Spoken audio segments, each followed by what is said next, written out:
Large Yellow Eyes by Brandon Wills. My name is John Dawson, and I was a beat cop for 22 years in a small town in West Virginia. People talk and stories get passed around, especially in small towns with few ears but big mouths. Sometimes the people knew a crime was going to happen before it would, and I was often warned to patrol certain areas for a while. Sometimes nothing happened, and sometimes I would break up a domestic disturbance or something along those lines. Now, I never took that as a psychic thing, just nosy old ladies with nothing better to do. I'm going to explain to you the oddest thing that I ever had to investigate, and it changed my life forever. Words are sometimes hard to find when you're talking about trauma, and I know well from years on the force. The best way I can think of describing is that it was an enormous, gray-furred, like a wolf. Hell, werewolf. The night started off normally. I was driving around aimlessly, watching for bad drivers or drunk drivers or some other event that could randomly happen in a small town. The radio blared, making me jump a little, since it'd been a pretty quiet night. Unit 512, you close to Dempsey's? 10-4, what's going on? Neighbors have reported someone or something prowling around the building. Possible 459. Now, 459 means burglary. Oh joy. I was hoping for some kid causing terror, not some armed, desperate lunatic trying to break into a gas station at 2 in the morning. So I drove over that way and searched around the building. In the grassless mud, I saw some paw prints. They were bigger than my palm. Now, coyote prints aren't nearly that big. And wolves, hell, no one's seen a wolf in the area for over 100 years now. Maybe the coyote sunk in the mud a little so the print spread out, but I don't know. Station, this is Unit 512, all clear. 10-4, Unit 512. I chose not to mention the tracks I found, but it stayed in my mind. I mean, what the hell could make prints that big? Also, the callers thought it was a man. Otherwise, they wouldn't have bothered calling the police over some animal sniffing around the building.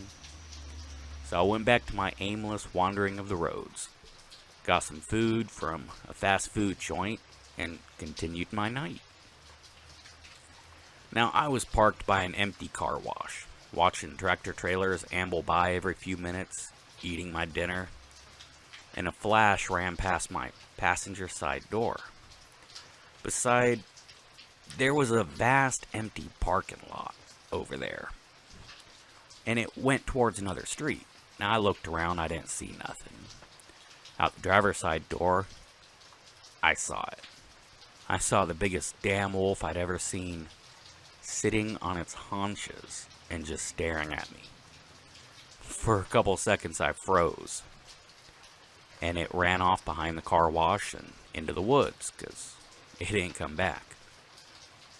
Snapped back into reality, put the car in drive, and headed down the road.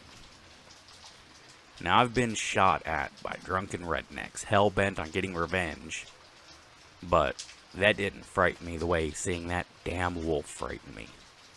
When you see something that you know for sure ain't an illusion or a trick of light, your brain just has trouble accepting it. I drove around for a while, half expected this thing to run out in front of my headlights. Unit 512, there's a 1057 over at 22 Brooks Lane. Can you be over there in 5? Now, 1057 means missing person. It was turning into a hell of a night. 10-4, be there quick as I can. On came the lights, sirens, and down went the gas pedal. I got there and I found a man and a woman standing on the porch of their old coal camp house. The woman's crying such a fervor, that I knew I wasn't going to get nothing from her. And the man just pacing back and forth, distraught as hell. "Evening, folks." The man walked down and introduced himself as the husband. My daughter Cassie, my wife went in to check on her before she went to bed, and the window's open. Some of the stuff in her room's knocked around like there was a struggle. Neither one of us heard nothing. I'm taking all the notes in my notebook. I'd like to go take a look, if that's okay with you." Sure, not a problem, officer." I get to the room, and I found a large claw mark under the window. From the pattern, you could assume this happened when it climbed back out. Quite a lot of her toys were knocked around, and the bedding was essentially shredded. I stared in disbelief. This was about 5 miles from where I saw the wolf, but first thing popped in my head. Not gonna bring it up.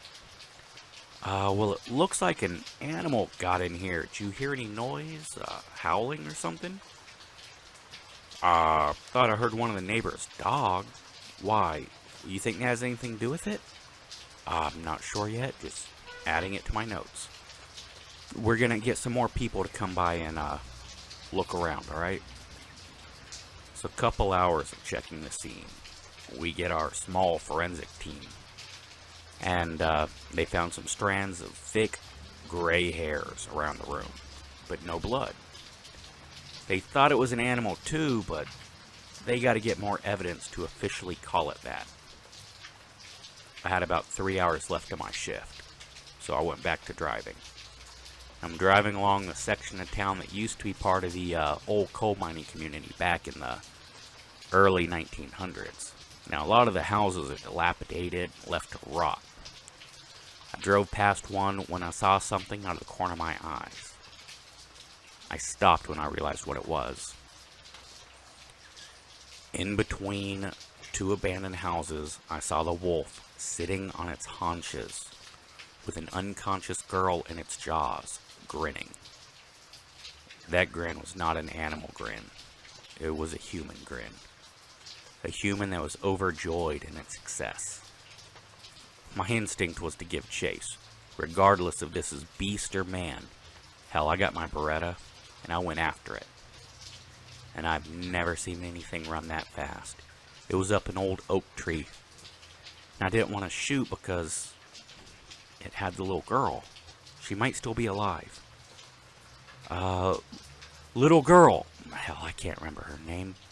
Are you okay? No, she's not, said a gravelly voice back. You're a man? Oh, yes, I am. And this meal will fill me for a while, too, Officer Dawson.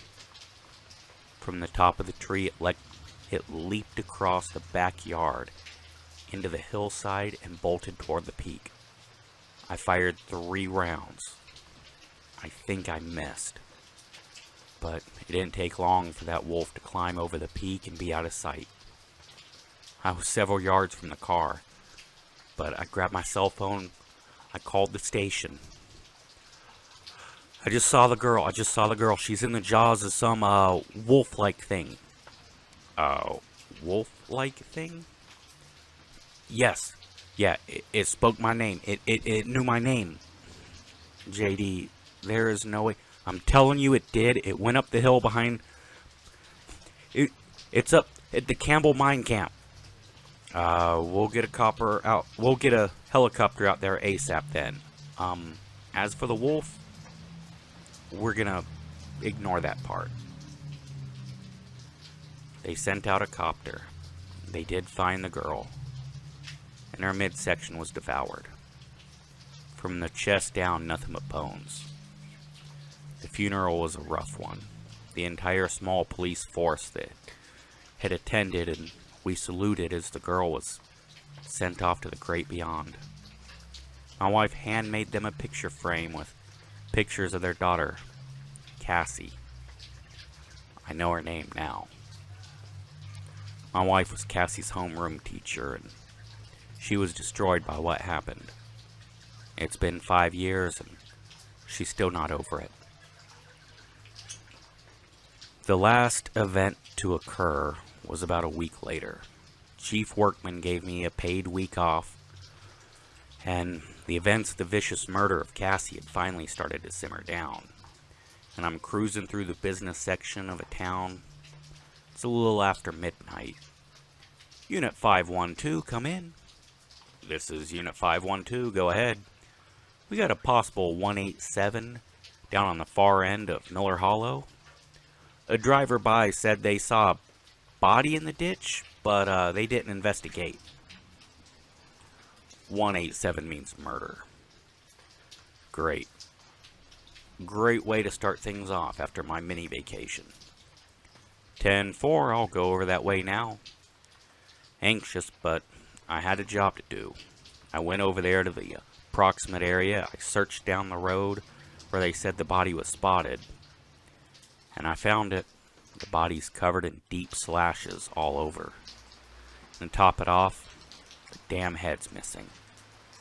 I shine my flashlight around trying to see something, and several yards up the hillside, I saw a tall, naked man grinning at me. He took off running up the hill. Never saw it again. But I still remember those large yellow eyes. Those damn yellow eyes.